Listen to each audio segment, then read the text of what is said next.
శ్రీ గురుభ్యో నమః శ్రీమాత్రే నమః సోషల్ పోస్ట్ డివోషనల్ ఛానల్ ప్రేక్షకులందరికీ నమస్కారం. అందరికీ స్వాగతం. మొదటగా ఎవరైనా ఈ ఛానల్ చూస్తున్నట్లయితే సబ్స్క్రైబ్ చేసుకోండి, లైక్ చేయండి, షేర్ చేయండి. అలాగే పక్కనే ఉన్న గంట సింబల్ ని మీరు టచ్ చేశారు అంటే ప్రతిరోజు అప్లోడ్ అయ్యే వీడియో మీకు నోటిఫికేషన్ వస్తుంది. ఇప్పటికే సబ్స్క్రైబ్ చేసుకుని ఛానల్ ని ఆదరిస్తున్న ప్రతి ప్రేక్షకుడికి ప్రత్యేకమైన ధన్యవాదాలు. ప్రతి పూజకి అంటే ప్రతి అభిషేకానికి అవ్వచ్చు, ప్రతి నైవేద్యానికి అవ్వచ్చు ఆవు పాలు తప్పనిసరి. ఇది కొంతమందికి ఉన్న సందేహం, కొంతమంది ఏం కాదు, చాలా మందికి సందేహం ఉంటుంది. అంటే కొంతమంది ప్రతిరోజు కూడా పరమేశ్వరుడికి అభిషేకం చేస్తారు, కొంతమంది సోమవారం మాత్రం చేస్తారు, కొంతమంది మాస శివరాత్రి రోజు మాత్రం చేస్తారు, ఇంకొంతమంది కొన్ని ప్రత్యేకమైన రోజుల్లో శివుడికి అభిషేకం చేస్తారు, కొంతమంది శుక్రవారం అమ్మవారికి ఆవు పాలతో నైవేద్యం తయారు చేసి పెట్టాలి అనుకుంటూ ఉంటారు. కానీ వీటన్నిటికీ కూడా ఆవు పాలని ఉపయోగించాలా, మనకి ఆవు పాలు అంతగా దొరుకుతున్నాయా, అదే ఒరిజినల్ దొరుకుతూ ఉన్నాయా, దేశీయ ఆవు పాలు దొరుకుతూ ఉన్నాయా అన్న సందేహం అందరికీ ఉంటుంది.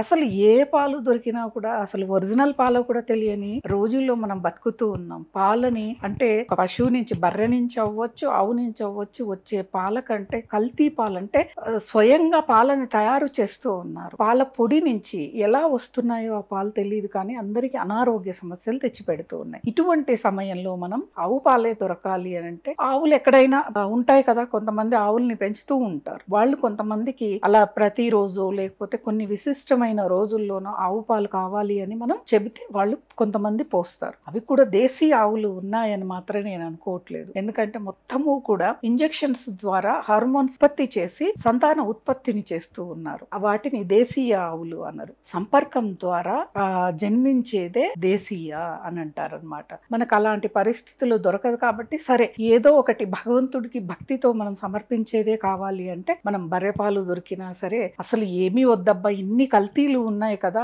అవసరమా ఈ కల్తీ పాలతో మనం అభిషేకం చేయటం, ఒరిజినల్ దొరకట్లేదు కదా అని మీకు ఒక సందేహం ఉంది, భయం ఉంటుంది కొంతమందికి. అయ్యో చేశామే ఏం జరుగుద్దో ఏంటో అని చెప్పని భయపడవద్దు. భగవంతుడికి కూడా అన్నీ తెలుసు. మనుషులు ఆ అన్యాయానికి దిగజారిపోయారు అనేది తెలుసు కదా భగవంతుడికి కూడాను. మరి ఏం చేయలేడుగా. అప్పుడు ఏం చేస్తారు అంటే భగవంతుడికి పూజలో పాలకి అభిషేకానికి పాలకు బదులు మంచినీటిని మాత్రమే వాడండి. లేదు ఇంకో సొల్యూషన్ చెప్పాను. ఆ గోవులు ఆ పశువుల్ని కొంతమంది డైరెక్ట్ గా మనకి పాలని పంపిస్తారు, పాలని పోస్తారు. ఇప్పుడు అలాగే అందరు తెచ్చుకుంటారు, దానిలో మేము కూడా ఉన్నాం. డైరెక్ట్ గా వెళ్ళి పాలు మా ముందే పాలు తీయించుకొని తీసుకొచ్చుకోండి, అలా తెచ్చుకొని మీరు వాడండి. ఆవు పాలు చాలా ఖరీదైనవమ్మా, మేము తెచ్చుకోలేము, ఎలా మా పరిస్థితి అంటే మీకు దొరికిన పాలతోనే అభిషేకం చెయ్యండి. ఏం చేస్తారు మరి, ఆవు పాలు చాలా ఖరీదైనవి, పావు లీటర్ తక్కువ ఎవరూ పోయారు కదా, పావు లీటర్ కూడా కొనలేని పరిస్థితి ఉంటుంది కొంతమందికి. లేదా ఒక పావు లీటర్ పాలను కొనుక్కొచ్చి ఆవు పాలతో చేస్తే మంచిదే. ఎలాంటి ఆవు పాలు ప్యాకెట్లు తెచ్చుకోవద్దు, ప్యాకెట్లు తెచ్చి అభిషేకం చేయవద్దు. అసలు ఇంకొకటి చెప్తున్నాను, చాలా మంది ముందు రోజే పాలు తెచ్చి ఫ్రిడ్జ్ లో పెట్టి మరుసటి రోజు అభిషేకానికి వాడుతున్నారు. అలా అస్సలు వాడొద్దు. ఉదయాన్నే వెళ్ళండి, ఉదయాన్నే వెళ్ళి ఆ పాలు పోసే వాళ్ళ దగ్గరికి ముందు రోజే చెప్పి మేము కొంచెం 5-5:30కు వస్తామని చెప్పి పోయి పాలని వాళ్ళ దగ్గర నుంచి తెచ్చుకొని చేస్తే ఇంకా మంచిది. అంటే మనకి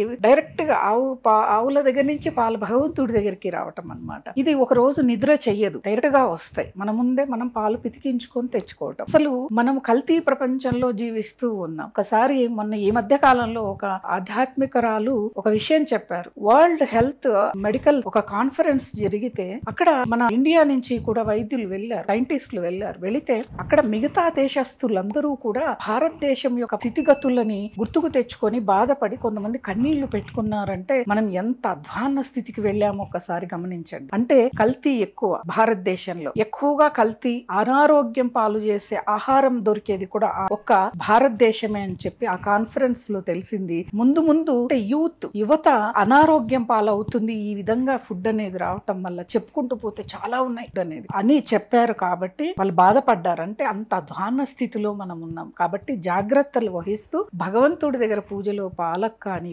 పాయసం అంటే ప్రసాదం తయారు చేయటంలో కానీ కొంతమందికి ఆవులు దగ్గరలో అసలు దొరకవు, ప్యాకెట్లు వద్దంటున్నారు. ఎందుకంటే అవి పాల పొళ్లతో తయారు చేసేవి, డైరెక్ట్ గా ఆవు నుంచి వచ్చినాయి కాదు. కాబట్టి మీకు దగ్గరలో ఏముంటే వాటినే వాడుకోండి. లేకపోతే మీరు మంచి నీటితోనే భగవంతుడికి అభిషేకం చేయండి. పూజకు కావాల్సింది నీటితోనే పూజని మీరు ఇచ్చేయండి. ఇంకొక విషయం, మనం ఎక్కడికి వెళ్తున్నాం అంటే మనకు వచ్చే మంచి నీళ్లు కూడా స్వచ్ఛతగా ఉండట్లేదు. కాబట్టి తప్పదు. కొంతమంది ఏమో భగవంతుడా నా భక్తినే నీకు సమర్పిస్తున్నాను, ఇలా కల్తీ ప్రపంచంలో నేనేమి చేయలేకపోతున్నాను అందుకని చెయ్యట్లేదు కొంతమంది సర్దుకొని వెళ్తే, కొంతమంది మాత్రం భగవంతుడా నాకున్నది ఇది అని సమర్పించుకునే వాళ్ళు ఉన్నారు. కాబట్టి సమయాన్ని సందర్భాన్ని బట్టి వెళ్ళాలి. ఆవు పాలనే ఉపయోగించాలా అని అంటే ఖరీదైనవి, అసలు చాలా తక్కువగా అరుదుగా దొరికేవి ఆవు పాలు, ఆవు నెయ్యి ఇవి. కాబట్టి చూసుకొని మన పరిస్థితుల్ని స్థితిగతుల్ని పట్టుకొని ముందుకు వెళ్ళటమే మన యొక్క బాధ్యత. కాబట్టి జాగ్రత్తగా ఉండండి ఆహారం విషయంలో. చెప్పాను కదా భారతదేశం ఎంత దీన స్థితిలో ఉందో ఆరోగ్యపరమైన పరిస్థితుల్లో. అలాంటి సందర్భాన్ని మనం ఇప్పుడు గుర్తు చేసుకుంటూ అందరూ బాగుండాలని కోరుకుంటూ స్వస్తి.